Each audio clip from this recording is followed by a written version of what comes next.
ഉണ്ടാക്കാൻ പോണത് ഒരു മയോണൈസ് ആണ്. ഇതിൽ നമ്മൾ ഒരു സീക്രട്ട് ഇൻഗ്രീഡിയൻ്റ് ഒക്കെ ചേർത്തിട്ടാണ് ഉണ്ടാക്കുന്നത്. അതുകൊണ്ട് തന്നെ നല്ല ടേസ്റ്റുള്ള ഒരു മയോണൈസ് ആണിത്. കടയിൽ നിന്നൊക്കെ വാങ്ങിക്കുന്നതിനേക്കാളും ടേസ്റ്റുള്ള ഒരു മയോണൈസിൻ്റെ റെസിപ്പിയാണ് കേട്ടോ ഇത്. ഇത് വെറുതെ ബ്രെഡിൽ തേച്ച് കഴിക്കാനും നല്ലതാണ്. 1 മിനിറ്റ് മതി ഉണ്ടാക്കാനായിട്ട്. അപ്പോൾ നമുക്ക് നല്ല ടേസ്റ്റുള്ള ഒരു അടിപൊളി മയോണൈസിൻ്റെ റെസിപ്പി കാണാം.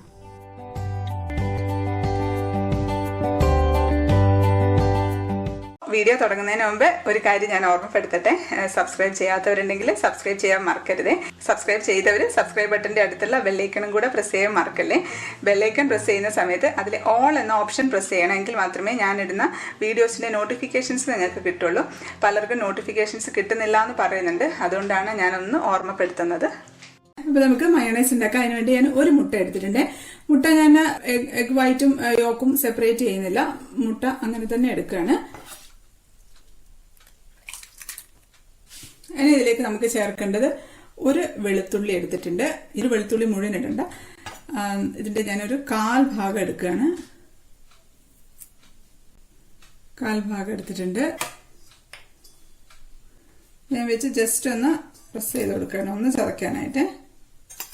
നമുക്കിതിലിട്ട് കൊടുക്കാം. ഉപ്പൊരു 3 നുള്ള് ഇട്ട് കൊടുക്കാം. 2 നുള്ള് പഞ്ചസാര, 1 നുള്ള് കുരുമുളക് പൊടി. ഇനി ഒരു 3/4 ടേബിൾ സ്പൂൺ വിനീഗർ ഒഴിച്ചു കൊടുക്കാം.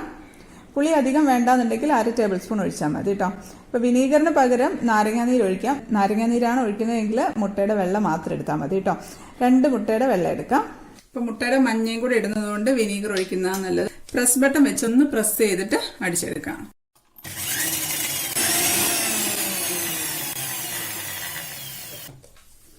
ഒരു 10 സെക്കൻഡ് അടിച്ചിട്ടേ ഉള്ളൂ കേട്ടോ. ഇതിപ്പോൾ നന്നായിട്ട് പതഞ്ഞ് വന്നിട്ടുണ്ട്. ഇനി ഇതിലേക്ക് നമുക്ക് സൺഫ്ലവർ ഓയിൽ ഒഴിച്ചു കൊടുക്കണം.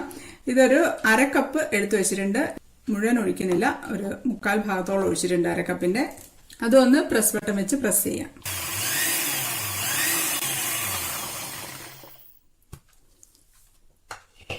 അതുപോലെ ഞാൻ ഈ കപ്പിലുള്ള ബാക്കിയും കൂടെ എണ്ണ ഒഴിച്ചു കൊടുക്കുകയാണേ. ഇത് എന്നിട്ടും തിക്കായിട്ടില്ല എന്നുണ്ടെങ്കിൽ കുറച്ചുകൂടെ ഓയിൽ ഒഴിച്ചിട്ട് ഒന്ന് അടിച്ചാൽ മതി. കാരണം മുട്ടയുടെ വലുപ്പത്തിനനുസരിച്ചിട്ട് ഓയിൽ വേണ്ടി വരും കേട്ടോ. ഇതിപ്പോൾ ഒരു 5 സെക്കൻഡും കൂടെ അടിച്ചിട്ടുണ്ട്. ഇതിപ്പോൾ നല്ല തിക്കായിട്ട് വന്നിട്ടുണ്ട്. ഇനിയാണ് നമ്മുടെ സീക്രട്ട് ഇൻഗ്രീഡിയൻറ്റ് ആഡ് ചെയ്ത് കൊടുക്കുന്നത്. ബട്ടറാണ്. 1 ടീസ്പൂൺ ബട്ടറാണ് കേട്ടോ ഇട്ട് കൊടുക്കുന്നത്. അതും അടച്ചു വെച്ചിട്ട് ഒന്ന് അടിച്ചു കൊടുക്കാം കേട്ടോ. ഇത് ടേസ്റ്റ് ചെയ്ത് നോക്കിയിട്ട് ഉപ്പോ പുളിയോ എന്തെങ്കിലും വേണമെന്നുണ്ടെങ്കിൽ അതിട്ടിട്ട് ഒന്നുകൂടെ അടിച്ചാൽ മതി കേട്ടോ. ലൂസായി പോകുമൊന്നുമില്ല. ഇതിപ്പം മയോണൈസ് റെഡി ആയിട്ടുണ്ട്. നമുക്കൊന്ന് ടേസ്റ്റ് ചെയ്ത് നോക്കാം. ഞാനൊന്ന് ടേസ്റ്റ് ചെയ്ത് നോക്കട്ടെ. നല്ല ടേസ്റ്റ് ഉണ്ട് കേട്ടോ. ശരിക്കും നല്ല ടേസ്റ്റുള്ള ഒരു മയോണൈസാണിത്. 1 മിനിറ്റ് കൊണ്ട് ഉണ്ടാക്കി. പ്രത്യേകിച്ച് ശ്രദ്ധിക്കണം, 1/4 ഭാഗം വെളുത്തുള്ളി ഇടാവുള്ളൂ. കാരണം ഈ ഒരു ഇൻഗ്രീഡിയൻസിന്റെ അളവുകൾ പ്രത്യേകിച്ച് ശ്രദ്ധിക്കുകയാണെങ്കിൽ മാത്രമേ ഈ ഒരു ടേസ്റ്റ് കിട്ടുള്ളൂ കേട്ടോ. ഞാൻ ഒന്നും കൂടെ അടിച്ചു കൊടുക്കുകയാണേ.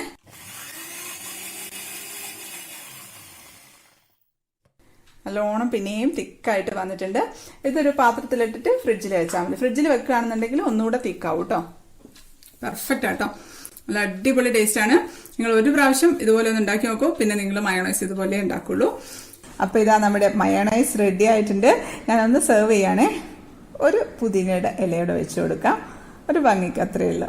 നല്ല ടേസ്റ്റുള്ള മയോണൈസ് ആണ് കേട്ടോ. നമ്മൾ കടയിൽ നിന്നൊക്കെ കിട്ടുന്നതിലും ടേസ്റ്റി ആയിട്ടുള്ള ഒരു മയോണൈസിന്റെ റെസിപ്പിയാണിത്. ഇതിപ്പോൾ വെറുതെ ബ്രെഡിൽ തേച്ച് കഴിക്കാനും നല്ല ടേസ്റ്റാണ് കേട്ടോ. നമുക്കൊരു ബ്രെഡിൽ പീസിൽ മയോണൈസ് തേച്ച് കൊടുക്കാം. അടുത്തൊരു ബ്രെഡും കൂടെ വെച്ച് ഒന്ന് അടച്ചു വെച്ച് കൊടുക്കുകയാണ്. ഞാൻ കഴിക്കട്ടെ. അടിപൊളിയാട്ടോ. നല്ല ടേസ്റ്റ് ഉണ്ട്. വേറെ ഒന്നും ഇല്ലേലും കുഴപ്പമില്ല. ബ്രെഡിൽ ഇത് മാത്രം തേച്ച് കഴിക്കാനും നല്ല ടേസ്റ്റാണ്. കുട്ടികൾക്കൊക്കെ പ്രത്യേകിച്ച് ഇഷ്ടപ്പെടും.